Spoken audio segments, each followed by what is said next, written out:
This Day in Sports History. This episode is brought to you by Firefly Books. From frozen ponds in small-town Canada to packed arenas under bright lights, hockey's journey is 150 years strong. Hockey Hall of Fame Timeline of the Game takes you through it all. 8 defining eras, hundreds of rare photos, legendary names, game-changing moments. Created with the Hockey Hall of Fame, this book is a visual time capsule of the sport's most iconic chapters. Whether you're a die-hard fan or looking for the ultimate holiday gift, Timeline of the Game is a must-have for every hockey lover. Pick up your copy today at Amazon, Barnes & Noble, or bookshop.org. And welcome back to another edition of This Day in Sports History. It's November 15th, and on this day up and down the sports timeline, we had innovation, we had drama, an albatross, and a towel drop. That, plus a few more tidbits for you and a non-sports fun fact at the end about air travel that you probably didn't know about. But let's start with what happened on this day in 1953, when Cleveland Browns quarterback Otto Graham suffered a horrific injury in the first half, made an addition to his uniform at halftime so that he could play the second half. The 7-0 Browns were playing San Francisco on this day. Otto Graham was the veteran quarterback for Paul Brown's Cleveland team, and he was a 5-time All-Pro at this point, working on his 6th. He led the NFL in TD passes the season before, so he was an important, nearly irreplaceable cog in the Browns' offensive machine. Well, late in the first half against the 49ers, Graham dropped back to pass, scanned the field, didn't see anybody open, so he decided to take off and run it. He picked up 20 yards before being shoved out of bounds. Linebacker Art Mikalik was a rookie, and he had some rookie enthusiasm. Well, he didn't stop when Graham was out of bounds. Instead, he dove, and he accidentally elbowed Graham in the face. Now, Graham did not lose consciousness, but his face was a mess. He yielded to backup George Ratterman for the remainder of the half as team doctors looked at him on the sideline. When Paul Brown saw his offense sputtering and Ratterman going 0 for 3 through the air, he began wondering what could be done to get his starter back on the field.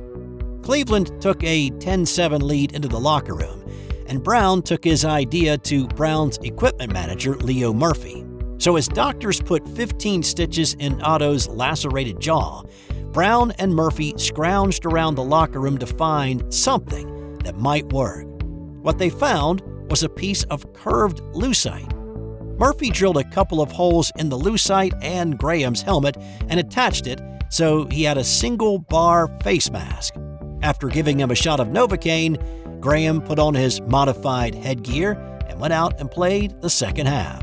And it worked. He played the rest of the way, led the Browns to several scores. One was a 34-yard touchdown pass to Ray Renfro in the third quarter, and Lou the Toe Groza kicked a couple of field goals as Cleveland beat the Niners 23-21 to keep their record unblemished. Now, it did not take long for this new tech to get adopted by other players. By 1955, the face mask was attached to most players' helmets. Miami kicker Garo Yepremian was the last player to go without one in 1967. Now, lucite is not the strongest of materials. It can crack pretty easily, so the NFL outlawed lucite, going with molded plastic as a replacement. And that's the end of the first half. As the teams head to the locker room, the Spartans lead the Bulldogs by a score. You guys stink. Geez, Coach, we're only down a couple of points. No, I mean you guys really smell. You need to hit the showers. And here, I got every one of you new bars of soap from the Sterling Soap Company. Each bar is artisan crafted using natural ingredients and essential oils. They also have shave soaps, colognes, beard balm, and a whole lot more. Now get in there. But Coach, we have another half to play. I don't care. I can't stand to be around you. A few minutes later. All right, bring it in tight. You guys are still playing terrible, but you're smelling great out there. Now listen, you're going to need to stock up for the rest of the season. We got a lot of tough games left. So go to sterlingsoap.com after the game. That's STIRLING soap.com. You got that? Yes, Coach. Great. sterlingsoap.com on 3. 1, 2, 3. SterlingSoap.com. On this day in 1992, it was the greatest race in NASCAR history. This was the final race of the 1992 NASCAR season, and before the green flag dropped, there were 3 true contenders for the points championship, with 3 more having an outside possibility if things went badly for the other 3. Davey Allison started the day 30 points up on Alan Kulwicki and 40 points up on Bill Elliott. Harry Gant, Kyle Petty, and Mark Martin were still mathematically in the mix. The other storyline from this day was the retirement and final race for the King, the 7-time NASCAR champ and winner of 200 races, Richard Petty. On the other end of the spectrum, future 4-time NASCAR champ Jeff Gordon was making his first Winston Cup start in the number 24 Chevy for Hendrick Motorsports. The first 60 laps of the race were pretty smooth. When Kulwicki came to pit road for the first time for new tires and fuel, his gearbox broke when he tried to exit his pit. He had to be pushed out of the box, and he was able to get the car moving in 4th gear, and he ran in 4th gear for the rest of the race, fearing that a shift to 3rd or 2nd would cause pieces from the broken 1st gear to shift and get clogged up and then cause more problems. Richard Petty was involved in a vicious crash on lap 96, and his car caught fire. Petty's day and career were not quite done yet. His crew worked on his car and got him back out to run the final 2 laps of the day. Points leader Davey Allison had a couple of unlucky things happen to him. On lap 118, Jeff Gordon's crew left a roll of duct tape on the rear deck of his car that fell off and rolled onto the track. Allison hit it, damaging his front end that ended up causing him handling problems that caused him to slip back in the field. More bad luck on lap 254, when Ernie Irvin's cut tire caused him to spin, and Allison could not avoid the contact. Allison's day was done, leaving Kulwicki's damaged number 7 machine and Bill Elliott's number 11 to battle for the title. In 1992, the scoring of the race was still being done by hand. The cars were not equipped yet with transponders to keep up with how many laps a driver had completed or led. After Dale Earnhardt crashed on lap 204, the caution flag came out again, and when the race went green again, Kulwicki was able to catch Elliott and take the lead. In Kulwicki's pit, a crew member kept track as he reeled off lap after lap in the lead. With his 10-point advantage over Elliott coming into this race, they figured that Kulwicki could finish 2nd behind Elliott and still win the points championship if he led more laps. Kulwicki delayed a much-needed pit stop for fuel to stay out front. In doing that, he actually had to slow down to conserve enough fuel so he actually would be able to get back to the pits to get more. Once he secured at least a share of the bonus points for leading the most laps, he came in to get fuel only. But a faulty device on the fuel can left those in his pits wondering if he actually got enough fuel to get to the checkered flag. Elliott assumed the lead again, and Kulwicki was in 2nd, but he could not push for the race win because of the uncertainty of if he had enough gas in the tank. But he also could not let anybody else pass him. It was nail-biting time in the pits, in the stands, in the broadcast booth. With about 5 laps to go, ESPN's pit reporter Dr. Jerry Punch talked about how close Kulwicki was cutting it. In essence, he had no wiggle room at all. He was within a half gallon of gas of finishing or not finishing. With a half lap to go, all looked good for the number 7. And here's Bob Jenkins with the call of the race finish that day. Focused in on Alan Kulwicki, who is going to win the 1992 NASCAR Winston Cup and the $1 million bonus that goes with it. Bill Elliott comes off the 4th corner. He wins the Hooters 500. But Alan Kulwicki is coming off of corner number 4, knowing that he's winning the championship. There's the checkered flag for Alan. He's the champion for 92. Kulwicki won the championship by 10 points. Now, if Elliott had led 1 additional lap in Atlanta on this day, he would have been the points champion. It was that close. Several more footnotes to this race. This was the only race that Richard Petty, Dale Earnhardt, and Jeff Gordon all raced in. The past, the present, and the future of the sport in 1992. Davey Allison was disappointed to miss out on the championship, but said after the race that he'd have a chance to win another one.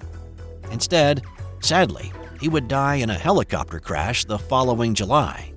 Alan Kulwicki also never won another race. He died in a plane crash the following April. 1992 also marked the last time an independent owner and race car driver won the NASCAR Points Championship. Did you know that there used to be doubleheaders in the NBA? Yeah, it was a little bit different than a baseball twin bill. The same team was not going to be playing twice on the same day. It was more like postseason college tournament hoops now. Madison Square Garden did this on several occasions in the 1960s. The Knicks would play one game, usually the nightcap, and then two other NBA teams would play on the neutral site in the afternoon game. So on this day in 1960, it was one of those NBA doubleheaders at the Garden.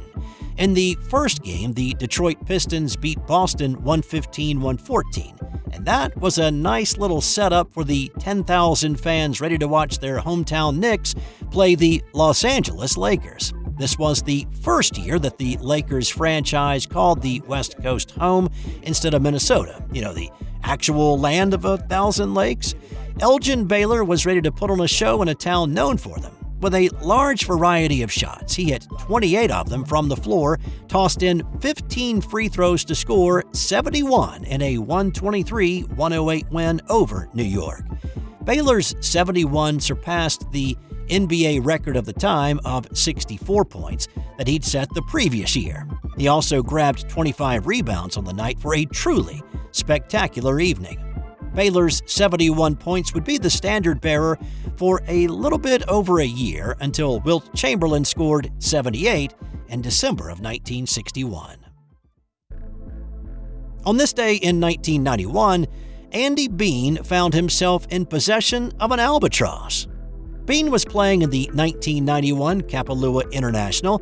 He rolled up to the 663-yard par 6 18th hole, poked a nice little drive into the fairway, followed that up with a decent second shot, but it was his third shot that was the true gem. It rolled right into the cup for a double eagle. Again, it was a par 6. It is the longest double eagle, which is also known as an albatross in PGA Tour history. On this day in 2009, Michelle Wie finally broke through and won her first LPGA tournament. Wie had gained notoriety as a 10-year-old, qualifying for a USGA event, played her first LPGA event at the age of 12, and then played a couple of PGA events as a teen. Now here she was at the age of 20, playing in the Lorena Ochoa Invitational in Guadalajara. She beat Paula Creamer by 2 shots and finally got to hold the big check at the end.